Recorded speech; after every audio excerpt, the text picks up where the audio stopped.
Good morning.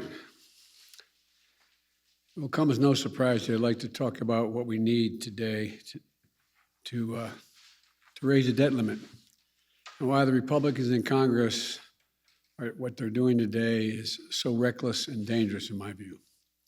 Raising the debt limit comes down to paying what we already owe, what has already been acquired, not anything new. It starts with a simple truth.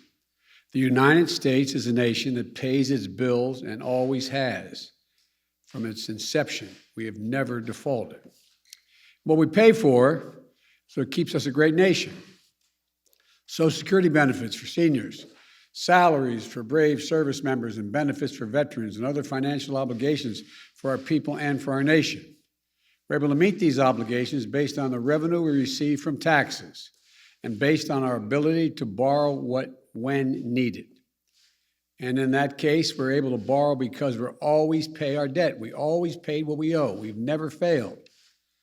That's America. That's who we are. That's what's called for. It's called full faith and credit of the United States.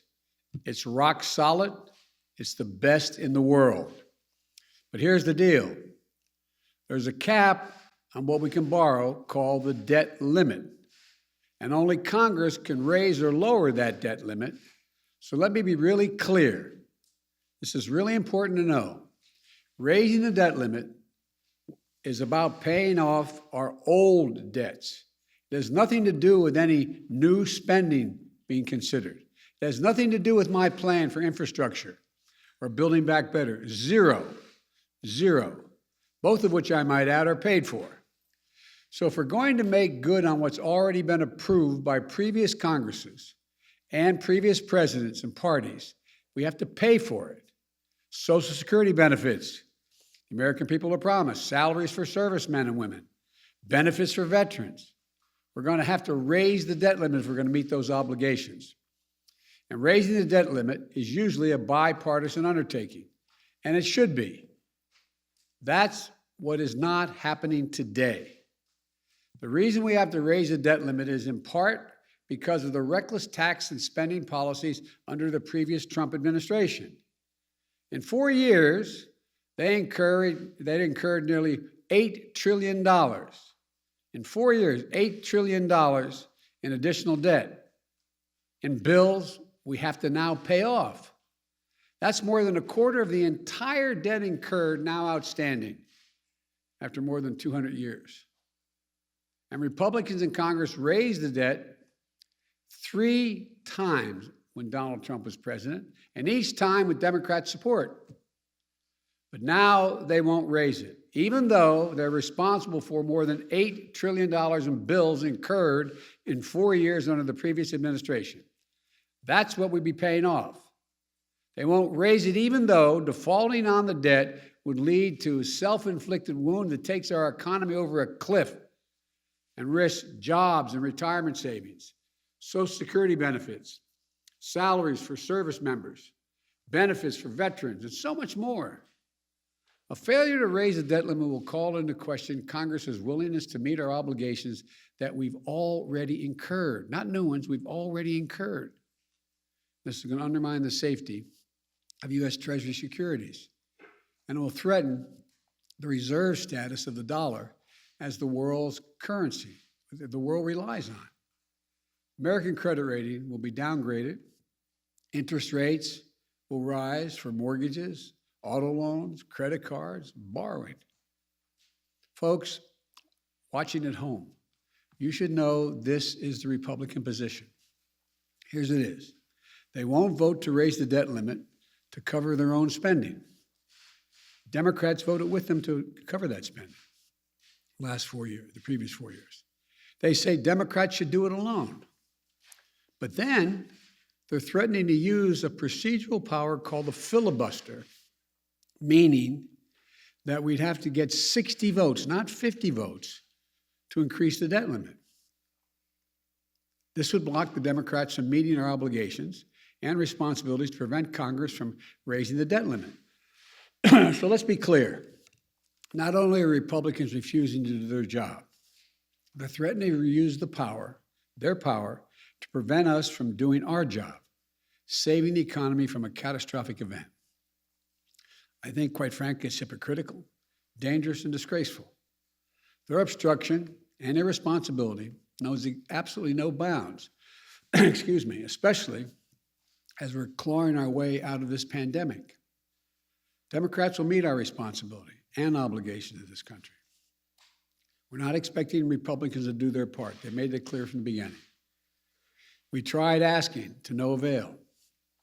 We're just asking them not to use procedural tricks to block us from doing the job that they won't do. Meteor is headed to crash into our economy. Democrats are willing to do all the work stopping it. Republicans just have to let us do our job. Just get out of the way. If you don't want to help save the country, get out of the way so you don't destroy it. We don't have time to delay with elaborate procedural schemes, which Republicans' proposals require.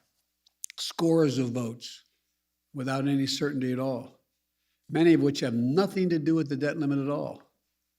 And that's when accidents happen. In the days ahead, even before the default date, people may see the value of their retirement accounts shrink. They may see interest rates go up, which will ultimately raise their mortgage payments and car payments.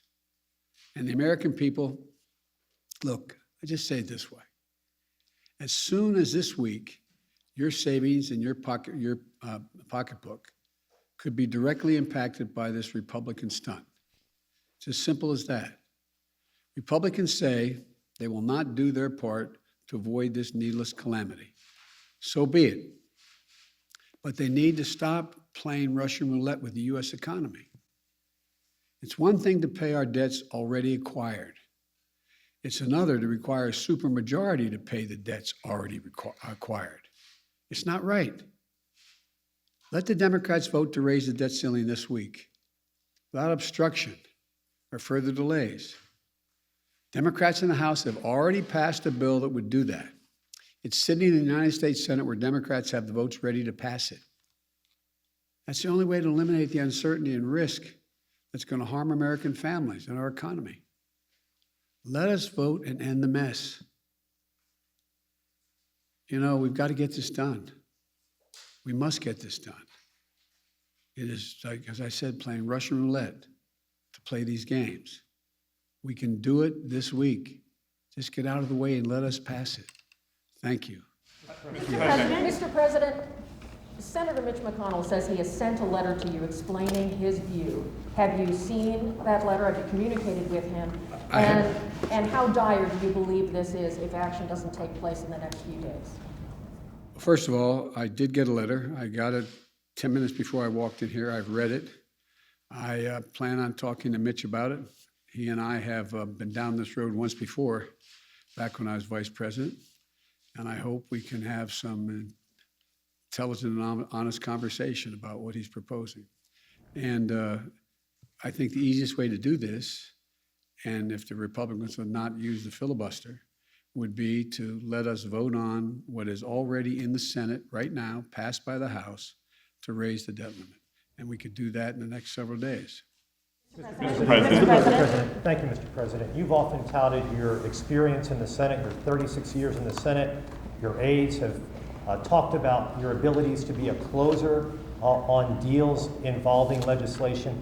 Why were you unable, Mr. President, to close the deal with members of your own party on key parts of your legislative agenda last week?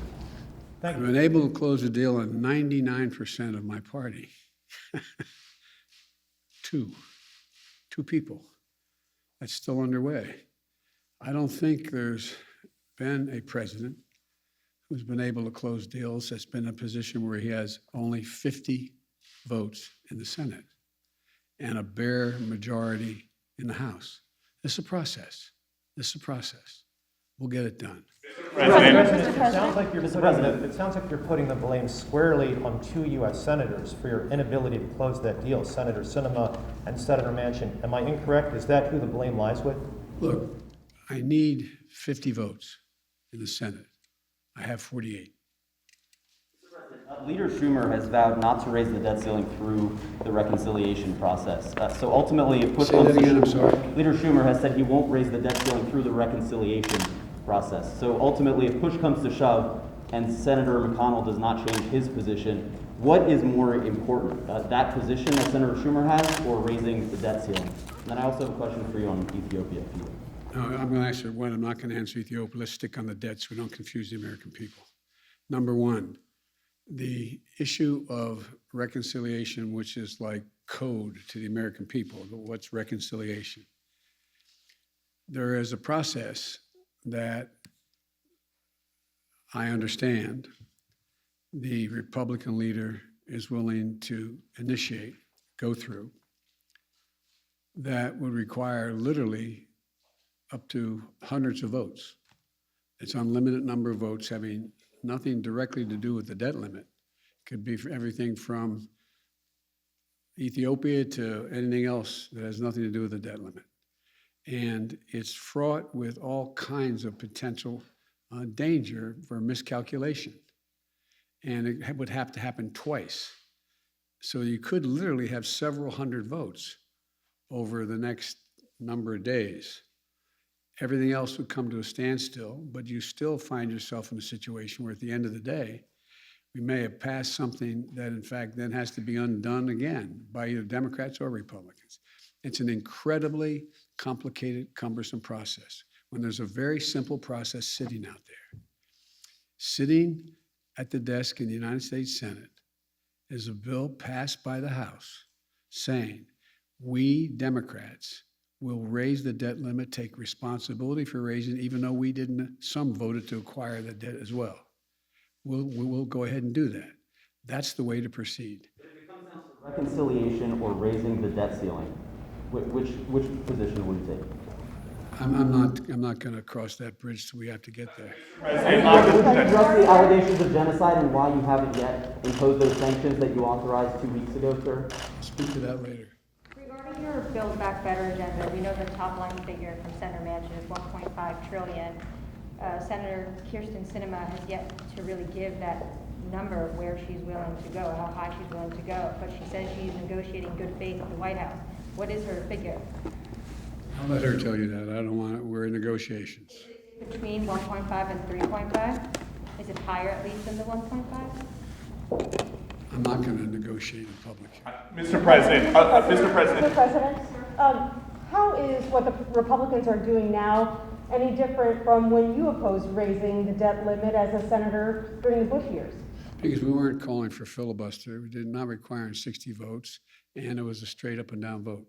Mr. President, Mr. President, you're talking about how you have 48 Democratic votes right now. The other two have been pressured over the weekend by activists. Joe Manchin had people on kayaks show up to his boat to yell at him. Senator Sinema last night was chased into a restroom. Do you think that those tactics are crossing a line? I don't think they're appropriate tactics, but it happens to everybody. From the only people it doesn't happen to are people who have Secret Service standing around them. It's part of the process. Yes, President, sir. just really quickly, a lot of people have been trying to attach immigration. Mr. President, I know you don't want to comment on other senators' positions in the negotiations, but what do you think the size of the reconciliation package should be? What specific dollar figure? Well, I laid out what I thought it should be. It's not going to be that. It's going to be less. I mean, look, the legislation, both the Build Back Better piece as well as the infrastructure piece, are things that I wrote. These didn't come from, God love him, Bernie Sanders or AOC or anybody else. I wrote them. I disagreed with Medicare for All, for example. I disagreed, but I laid out what I thought would be important. For example, I think in the Build Back Better program, it's required that we, in fact, have the best education available to us. And I'll be speaking to this in detail tomorrow. But look, here's the situation. How can we, in an ever-competitive world, increasingly competitive world, how can we not meet the educational standards of at least other countries are working toward? Nobody is reducing the number of years they want to children to go to school or people to go to school. You've heard me say it before, as my wife says. If any country out-educates us, they're going to out-compete us. Look what China's doing. Look what the rest of the world is doing. They're investing. They're also investing in things that relate to ability for people to go to work and stay at work. We have several million women who can't go back to work because they don't have any way to take care of their children. So to give a tax cut to a working mom to be able to afford daycare, is that bad? Is that a bad idea? I think it's a darn good idea. We'll get people back to work. So there's a lot of things in the legislation I'm going to be talking about across the country that I think the American people overwhelmingly support. But the idea that somehow this is somebody else's legislation, this is what I wrote. President, $2 trillion, say a $2 trillion reconciliation bill, would that be acceptable to you? Again, as you know, it's not a smart thing to negotiate with yourself in public. Let's see, we're in the process of continuing to talk to all the parties and see what we can get done. Thank you so much, Mr. President. Two questions. First, you said there was progress in the negotiation, but today you said you only have 48 votes. So what is this progress? And another question on a foreign, an international news that was big yesterday about the Pandora Papers. Do you have any reaction? You put fight against corruption as the core. I'm sorry, I didn't get the last Pandora one. Papers? The Pandora Papers? You said that you put fight against corruption in the core of your national security policy. So what is your reaction, and do you plan to do anything about it? We're looking at that right now. The first part of your question was what? Was about progress. What does progress look like for you in the negotiations? Winning. That's the progress. Last question. President, I just want to be very clear. Can you guarantee that the U.S. will not reach the debt ceiling, that will not happen?